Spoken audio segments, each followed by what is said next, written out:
Então, nós estamos na página 14 da apostila, e entrando no segundo capítulo de Romanos. Alguém fala, nossa, mas demorou para chegar aqui. Mas capítulo 1 tinha muita coisa. Agora nós estamos querendo ver aqui, capítulo 2, o justo juízo de Deus. Não é somente o juízo de Deus, mas o justo juízo de Deus. E eu pedi para o irmão Afonso ler para nós hoje à noite, em voz alta, de forma bem clara, né? Ele fala que ele acha que consegue, né? Vamos ver, né? Vai tentar, né? Não tá bom. Ele vai ler para nós a passagem hoje à noite, que é Romanos capítulo 2, versículos de 1 a 11. Afonso, pode ler, tá bom? Portanto, é inexcusável quando julgas, ó homem, a quem quer que seja, porque te condenas a ti mesmo naquilo que julgas ao outro. Pois tu que julgas, quase o mesmo. E bem sabemos que o juízo de Deus é segundo a verdade sobre tais coisas que fazem. É tu, ó homem, que julgas os que fazem tais coisas, cuidas que, fazendo tu, escapará ao juízo de Deus?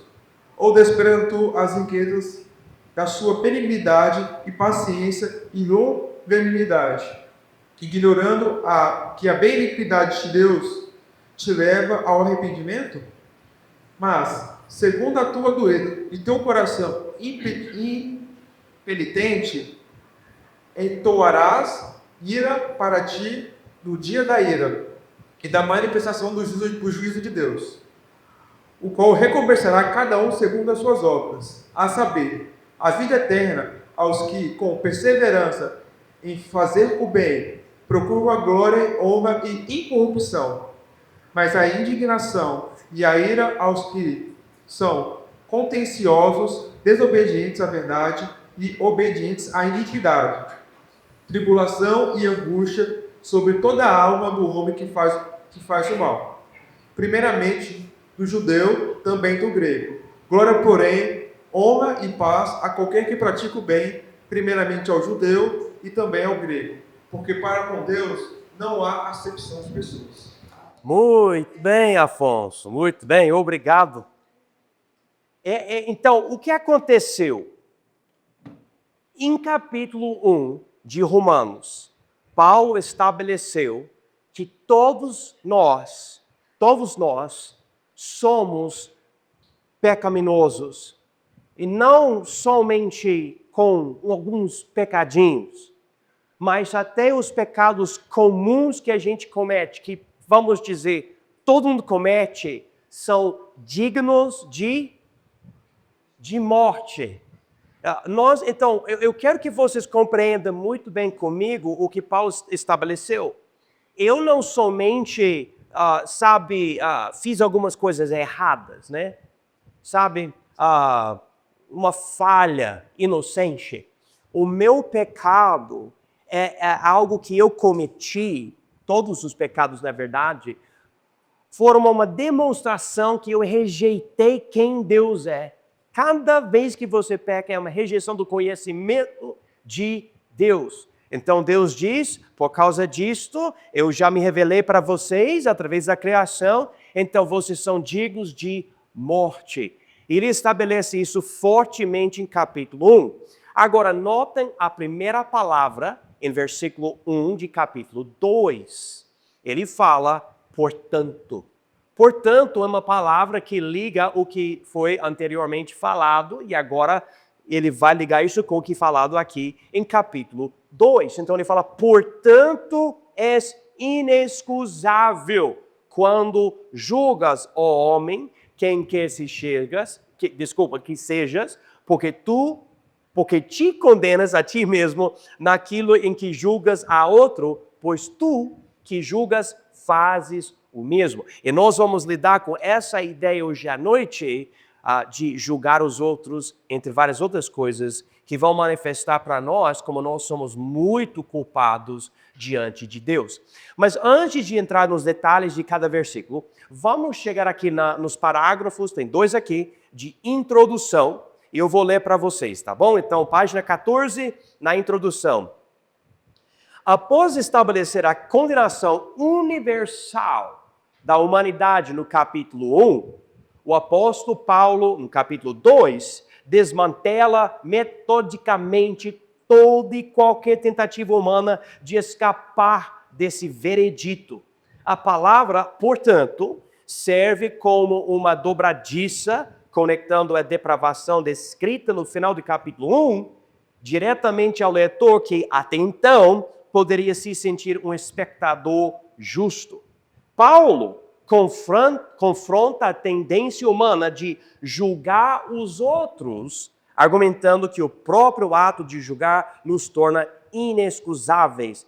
A mesma palavra usada em capítulo 1, versículo 20. Por quê? Porque ao condenar o pecado em outra pessoa, provamos que conhecemos o padrão de justiça de Deus, um padrão que nós mesmos violamos ao cometer os mesmos tipos de pecado, seja a depravação chocante, de capítulo 1, versículos 24 e 28, ou os pecados mais comuns, de capítulo 1, versículos 29 a 32. E falando desses dois grupos de pecados no fim aqui, lembra, ele fala em capítulo 1 da queda, que começou com falta de gratidão, não querendo glorificar a Deus, e daí mudando a imagem de Deus, algo cultível com algum animal, e basicamente o Deus da Bíblia não existe, e daí porque ele não existe eu posso fazer o que eu quero, e isso leva para pecado sexual, e daí a pessoa fala, não, então, se eu quiser ser homossexual eu posso, porque não importa, tudo pode, e Deus está entregando o ser humano, se ele conseguir continuar nesse ritmo, ele chega a esse nível, né? Agora, você chega no fim e você vê outro grupo de pecados que são pecados considerados comuns. Por exemplo, aqui, levanta a mão se você já desobedeceu pelo menos uma vez na sua vida os seus pais. Ok, tá bom. Alguém aqui já levanta a mão, você já mentiu? Tá, certo, né? E você já cobiçou, já tinha ganância no coração, querendo mais do que você? Sim, certo. Então você vê os dois tipos. Aquele cara, ele é homossexual, é pecado abominável. E desobedecer os pais é bom? Não. Então ele estabelece todo mundo tem pecado digno de morte. E na hora de julgar o outro, lembra? Um dedo está apontando para o outro e 3 dedos apontando para nós, né? Eu também sou pecador. É essa a ideia que precisamos reconhecer. Assim, o capítulo 2 não muda de assunto. Ele traz o tribunal para dentro de casa, aplicando a verdade da ira de Deus a cada indivíduo, para provar que ninguém, nem o gentio moralista, nem o judeu religioso, tem uma desculpa válida. Paulo introduz o princípio fundamental que governa o juízo de Deus, a absoluta imparcialidade dele, como a declaração culminante de que para com Deus não há acepção de pessoas. Ele destrói toda falsa segurança baseada em moralidade comparativa ou privilégio religioso, preparando o terreno para demonstrar que todos, sem exceção, estão debaixo do mesmo juízo. Agora, com uma caneta, talvez seja bom na sua Bíblia ou na apostila marcar versículo 11. Versículo 11 de Romanos 2 diz, porque para com Deus não há acepção de pessoas. Alguém gostaria de falar para nós o que isso quer dizer? Não há acepção de pessoas. Qualquer pessoa levanta a mão, Afonso, com voz alta.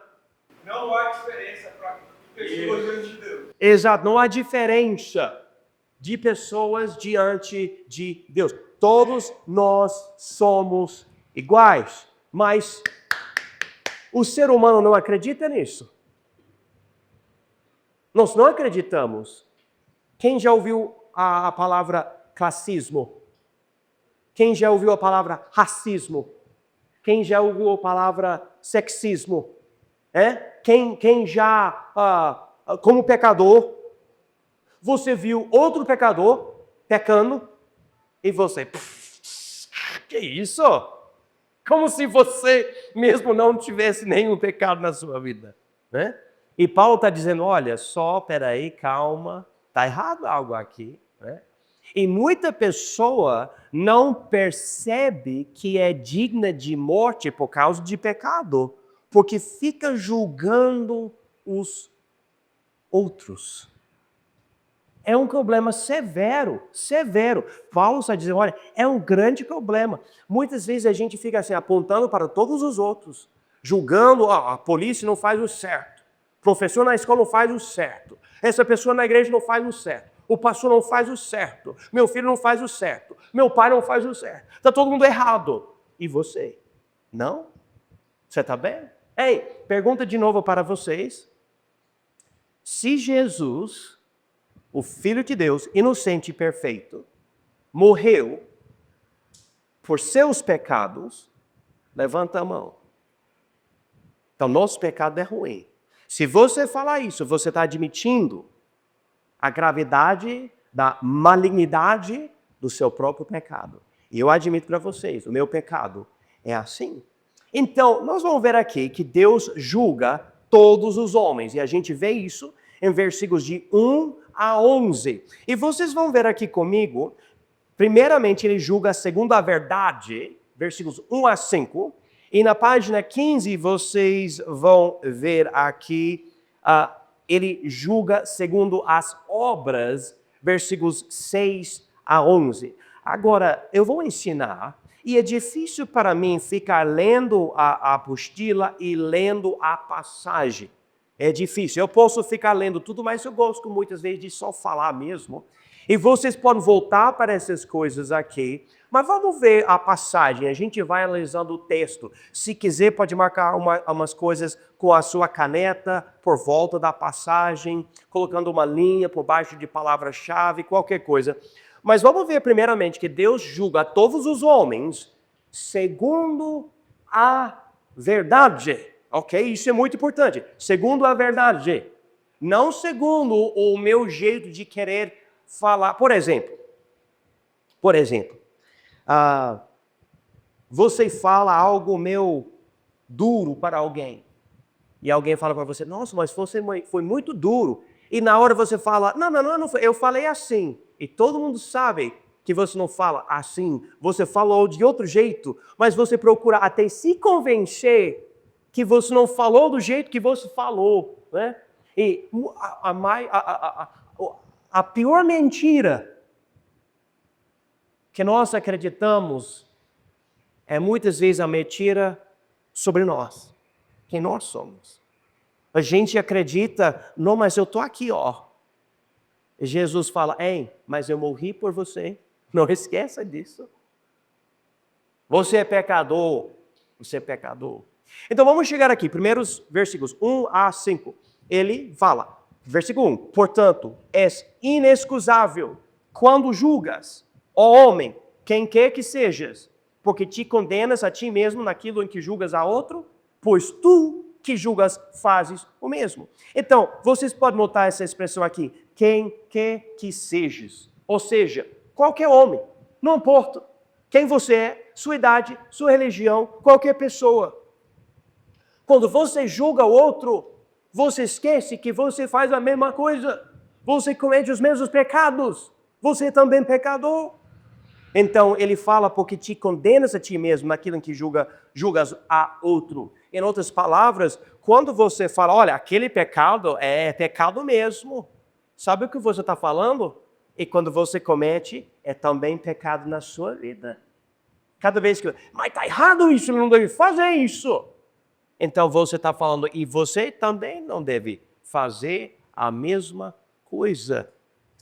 É inexcusável, sem desculpas, quando julgas, ó homem. E eu vou falar para vocês, e não é fácil parar de julgar os outros. Não é fácil. Não é fácil. Mas quando você começa a realmente compreender a malignidade do seu próprio pecado, sua própria cegueira espiritual, fica um pouco mais fácil falar, sabe uma coisa? Eu vou ser mais calmo com a pessoa. Um exemplo, alguém fica bravo contigo na rua, né? Você está andando de carro, a pessoa, sabe, fica bravo, sei lá, você quer xingar a pessoa. Mas talvez a pessoa esteja passando por algo difícil e chegou ao limite, vamos dizer, e fica bravo contigo. E o que você faria se você estivesse no mesmo lugar, mesma situação? Provavelmente a mesma coisa.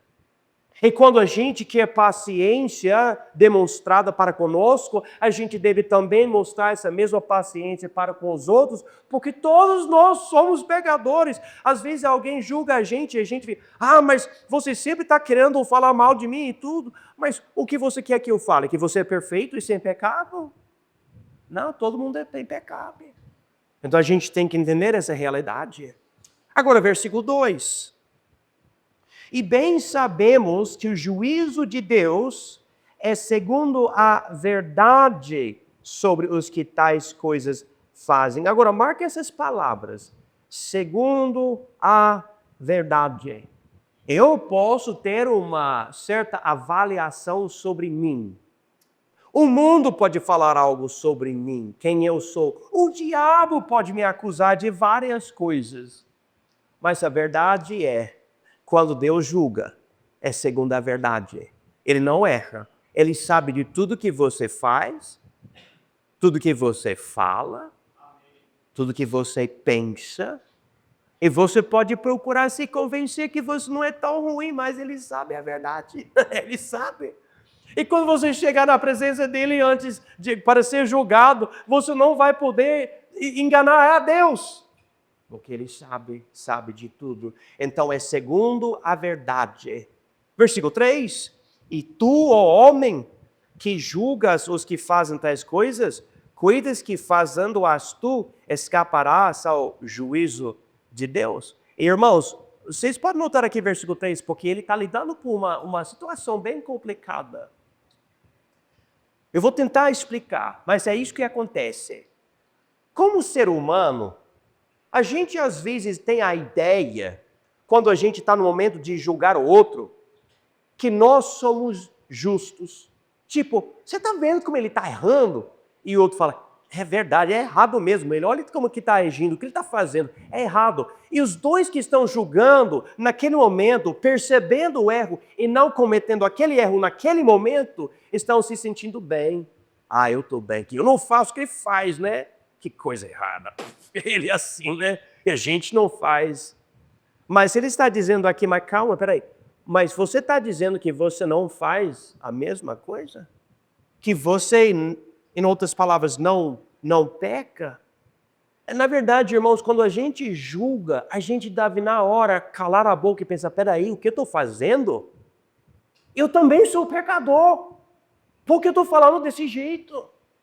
Então ele fala aqui, e tu, ó homem, que julgas os que fazem tais coisas, cuidas ou pensas que fazendo-as tu escaparás ao juízo de Deus? Né? Então ele agora liga isso com a ideia de julgamento. Você tem a noção que de uma forma ou outra você vai poder escapar? E de Deus não, mas você julgou ele, então você sabe que está errado, então eu não vou julgar você pode escapar. Não existe isso. Não existe. Daí, ele fala isso, uma pergunta, versículo 3. Ó homem, que julgas os que fazem tais coisas, cuidas que fazendo-as tu, escaparás ao juízo de Deus? E, na verdade, versículo 3, ele está querendo abrir a mente da pessoa. Porque às vezes a gente tem uma certa cegueira de não perceber como que nós estamos pensando. Às vezes, por exemplo, alguém que entrar um debate comigo, brigar comigo sobre alguma coisa da Bíblia ou outra coisa. E durante essa conversa, eu falo algo e parece que uma luz ilumina o cérebro da pessoa, a pessoa, é verdade, né? Eu não tinha pensado nisso. E aqui Paulo está dizendo em versículo 3, e tu, homem, que julgas os que fazem as coisas, cuidas que fazendo-as tu, escaparás ao juízo de Deus. Você não parou para pensar sobre o seu próprio pecado? Né? Deixa eu fazer uma pergunta para vocês. Novamente, eu fiz essa pergunta na semana passada. Alguém me fala, quantos pecados você acha que o ser humano comete por dia? Né? Quantos pecados vocês acham? Tem uma ideia? Quantos pecados? Uns 480, né? É muito pecado, né? Mas, e olha, você pode estar na sua cama, não está xingando ninguém, você não está roubando um banco, mas só nos seus pensamentos você está pecando. Julgando alguém, sei lá, todo tipo de pecado imaginável na sua cabeça. Então, você tem que voltar e perceber, mas não, eu também sou pecador. Né? Eu me lembro de um pastor, homem de Deus, e eu estava conversando com ele. Ele falou para mim, sabe uma coisa? Eu posso estar em casa, de joelhos, orando a Deus, rogando Ele fazer algo, e um pensamento pecaminoso entra na minha cabeça durante a oração. Eu falei para ele, é mesmo, acontece. A gente acaba não enxergando isso, e Paulo está dizendo, para de julgar os outros, você não vai escapar. Não tem essa ideia, você deve perceber a condenação que você tem na sua própria vida. E para aumentar esse sentimento de culpa no coração do leitor, ele fala aqui em versículo 4, ou desprezas tu as riquezas da sua benignidade e paciência e longanimidade, ignorando que a benignidade de Deus te leva ao arrependimento? Então aqui ele fala, se você não está simplesmente pensando, sabe, um pensamento louco que você vai escapar, então o que é? Você está desprezando a Deus e as riquezas dele, como ele está demonstrando para você, misericórdia? Hein, deixa eu fazer outra pergunta para vocês. Eu sou pecador, certo? O que eu mereço nesse momento? Alguém pode me dizer? O que eu pastor John, mereço? O que eu mereço? O que eu mereço? O inferno, nesse momento. Agora, eu estou no inferno? Não. Agora, antes de eu receber Jesus Cristo como meu Salvador, eu tinha vida, eu estava andando nessa terra, falando com as pessoas, indo de um lugar para outro, mas condenado, certo? Pelo meu pecado. Mas eu não estava no inferno. Eu merecia o inferno. Deus poderia ter me colocado no inferno? Sim. Não havia nada de errado nele me julgar assim, porque eu sou pecador. Cada momento que você respira, você está tomando emprestado o oxigênio que Deus te dá. Você não merece o oxigênio, você não merece a comida que você come, você não merece a roupa e a água e a casa e as coisas que você tem para poder continuar a viver e sobreviver e tudo. Então ele está dizendo aqui, como que você, ser humano, pode agir desse jeito? Pensar dessa forma?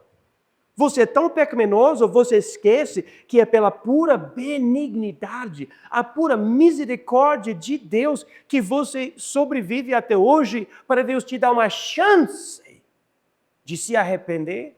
Então ele fala aqui, em versículo 4, ou desprezas tuas riquezas da sua benignidade e paciência e longanimidade, ignorando que a benignidade de Deus te leva ao arrependimento. Eu me lembro de um avivamento nos Estados Unidos, não que eu estava presente, eu não estava presente, mas eu li sobre esse avivamento. E havia um pregador, o nome dele era Jonathan Edwards. Alguém já ouviu falar de Jonathan Edwards? Famosíssimo na época, por causa do avivamento que aconteceu. Mudou os Estados Unidos. E ele escrevia pregações e lia a mensagem para o povo. Né? E Deus usou uma certa mensagem. O título da mensagem era Pecadores nas mãos de um Deus irado. Era a mensagem. Ele falava que o pecador sem Cristo, é como alguém pendurado por uma teia de aranha por cima do fogo do inferno. E a qualquer momento, Deus pode tirar a teia e a pessoa vai cair no inferno. Ele não estava exagerando. Essa é a realidade que Paulo está tentando enfatizar aqui na palavra de Deus. O pecador, a qualquer momento, pode morrer e vai ser levado no inferno para passar a eternidade. Quando Jonathan Edwards pregou essa mensagem, eu não sei como aconteceu, mas o povo ficou com tanto medo naquela época. O povo segurava os bancos e as paredes com as mãos até as juntas se tornaram brancas, né, nas mãos, com medo, achando, acreditando que Deus ia abrir o piso, abrir o chão para consumir eles no chão. Aconteceu um avivamento nos Estados Unidos e muita coisa maravilhosa aconteceu. Um monte de gente recebeu Jesus Cristo e começou com aquela pregação sobre a realidade que Deus vai julgar o pecado.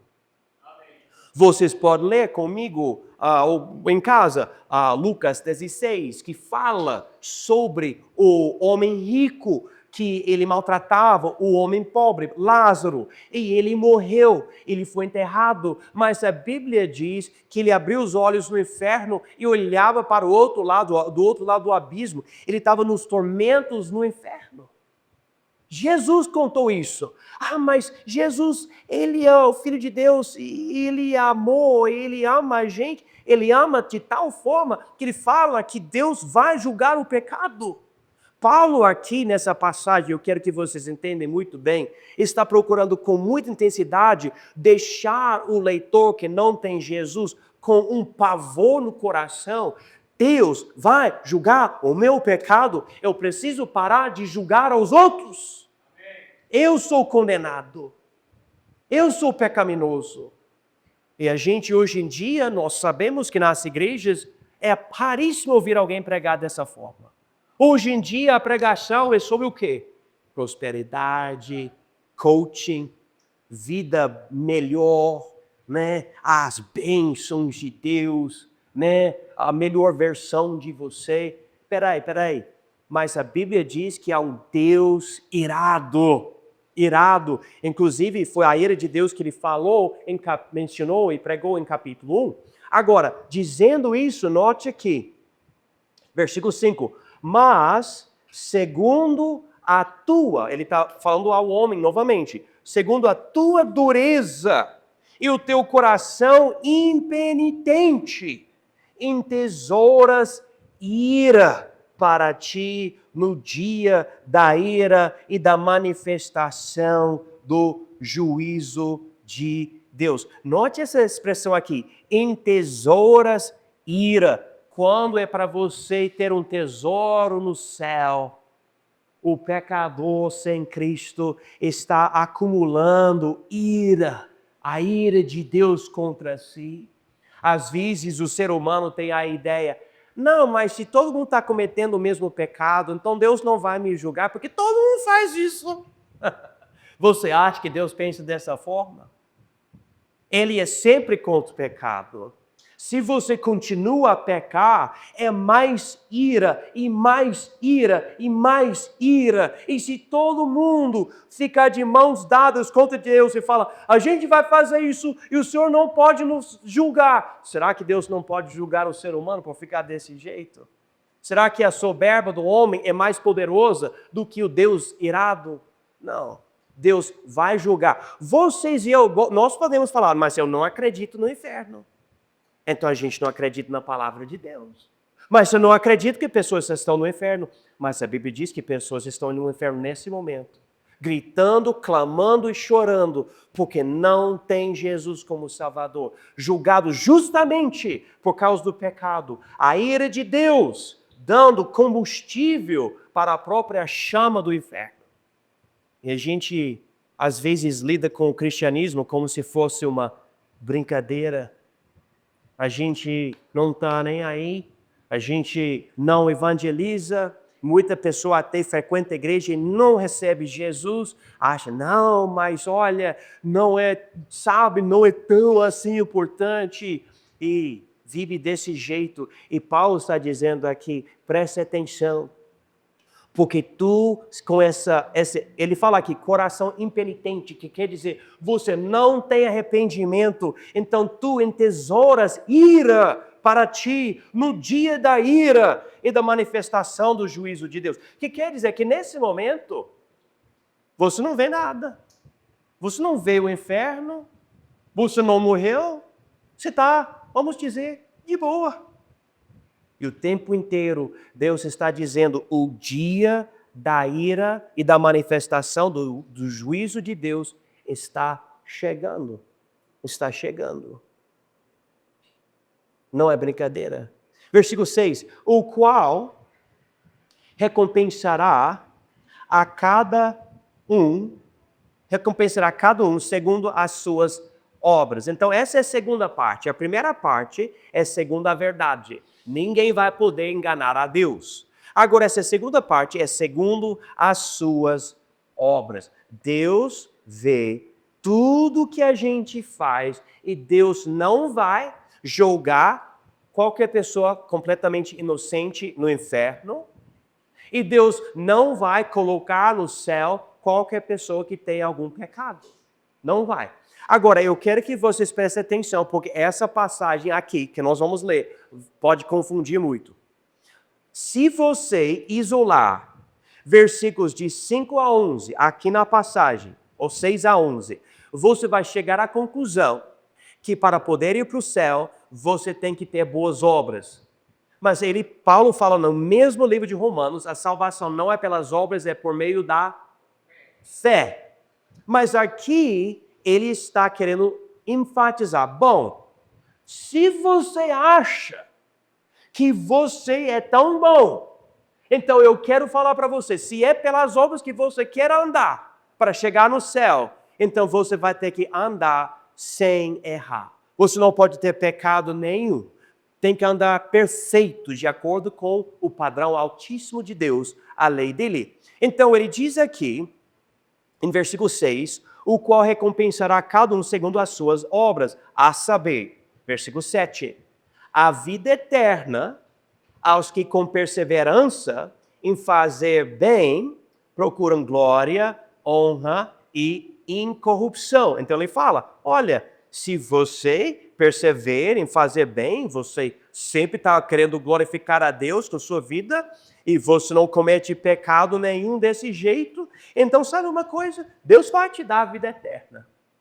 Ah, legal, legal. Versículo 8. Mas a indignação e a ira aos que são contenciosos, desobedientes à verdade e obedientes à iniquidade. Esse é o outro lado. Quem aqui você já ficou contencioso? Quem aqui já ficou desobediente? Quem aqui já obedeceu à iniquidade, que é pecado? Alguém por aqui? Alguém entre nós? Versículo 9. Tribulação e angústia sobre toda a alma do homem que faz o mal. Primeiramente do judeu e também do grego. Deixa eu fazer outra pergunta hoje à noite. Se você faz o mal, levanta a mão. Na verdade, vou ter que levantar 2 mãos e 2 pés. E o que ele fala aqui? Ele fala aqui, para nós, a indignação, ira, tribulação, angústia. Ele fala aqui primeiro do judeu e também do grego. E nós podemos entrar mais nesse detalhe porque o judeu é mais culpado porque ele recebeu a lei, a palavra de Deus. E o gentio não tinha. Então ele desobedeceu a verdade contra mais verdade ainda que ele tinha. Que o grego não tinha tanto isso, ou o gentio. Versículo 10. Glória, porém, e honra e paz a qualquer que pratica o bem. Primeiramente ao judeu e também ao grego, porque para com Deus não há acepção de pessoas. Vamos, se você tem uma Bíblia aí, porque eu sei que vocês estão usando a apostila, vamos para o livro de Tiago. Eu gostaria de terminar essa lição aqui em Tiago, capítulo 2, versículo 10. E vamos fazer o seguinte, eu vou ler o versículo e eu vou pedir para alguém explicar o versículo para nós hoje à noite. Tiago, capítulo 2, versículo 10. Porque qualquer que guardar toda a lei e tropeçar em um só ponto, tornou-se culpado de todos. Agora preste atenção aí. E eu vou ler de novo. Eu já vi uma mão levantada, mas eu vou ler de novo. Preste atenção e tentem interpretar esse versículo. Porque qualquer que guardar toda a lei e tropeçar em um só ponto, tornou-se culpado de todos. Quem gostaria de responder? Elias pode falar muito alto. É que quando a gente entra no céu, o pecado, não importa qual que é, mas já que é pecado, qualquer um não pode entrar no céu. Então, o pecado, então, se eu matar alguém, se eu qualquer coisa que for, é pecado, e o pecado não pode entrar no céu. Também Deus é um Deus justo, e é por isso que se eu matar alguém, eu tenho que falar de todos, porque eu sou cometendo pecado, não está sendo desse jeito. Primeiramente, o versículo antes fala sobre Versículo 9? a fazer a acepção de pessoas como esse pecado, pessoas condenadas pela lei nas pessoas. Porque não tem um pecado menor que o outro. O pecado é pecado menor. Então, não, você está falando não tem um pecado menor que outro. Então, se você estava, não existe pecadão e pecadinho. Sério, é isso que você está falando? Agora, ou Elias, ou qualquer outro, se quiser, ou o senhor quer falar do curso também, pode falar. Eu acredito pelo meu entendimento que a lei foi feita para ser toda ela cumprida de ponto a ponto. Certo. Se eu errar em um ponto, É isso que você falou, né? E é isso que o senhor está falando. Então, você pode ser perfeito 99,9% da sua vida. Ok? Vamos dizer que você não peca. Mas tem um dia, eu também peco, né? Mas vamos imaginar, eu também peco. Mas vamos imaginar que você vive por 50 anos e você não peca nenhum dia em 50 anos, menos um dia. Você peca um dia. Um dia. E você peca uma vez naquele dia. Segundo Tiago 2,10, ele fala que você se tornou culpado de todos. Todos o quê? Todos os pecados, todos os mandamentos. Você quebrou todos os mandamentos por quebrar um. Deixe-me, e vocês responderam muito bem, muito obrigado. Deixe-me colocar dessa forma. Vocês lembram quando Moisés ele recebeu os 10 mandamentos em 2 tábuas de pedra? Os 10 mandamentos eram a base da aliança entre Israel e Deus. Ele falou, eu vou cuidar de vocês e vocês precisam obedecer os 10 mandamentos. Moisés desce com essas 2 tábuas de pedra, que eram a base da aliança. E o que o povo estava fazendo? Estava pecando, né? Agora, eu não vou dizer que o povo quebrou todos os 10 mandamentos, mas estava quebrando alguns dos mandamentos. Alguém me diga, o que Moisés fez com as 2 tábuas de pedra aqui? Quebrou, dizendo, isso não tem valor nenhum agora para vocês. Era a base. Mas agora não, você já errou. Quebrou. Então, ele ilustrou em Êxodo, eu acho que é Êxodo mesmo. Ele ilustrou isso no livro de Êxodo, o que Tiago e Paulo está dizendo aqui. Deus não quer pecado nenhum no céu. Ele não aceita. Então, se você for para o céu pelas obras, Não é por você ser moral diante do mundo, é por você ser moral diante de Deus. Ou seja, você tem que ser absolutamente perfeito, sem pecado, igual anjo. E eu vou falar para vocês, nem minha mãe é perfeita, nem ela. Todos nós somos condenados por causa do nosso pecado.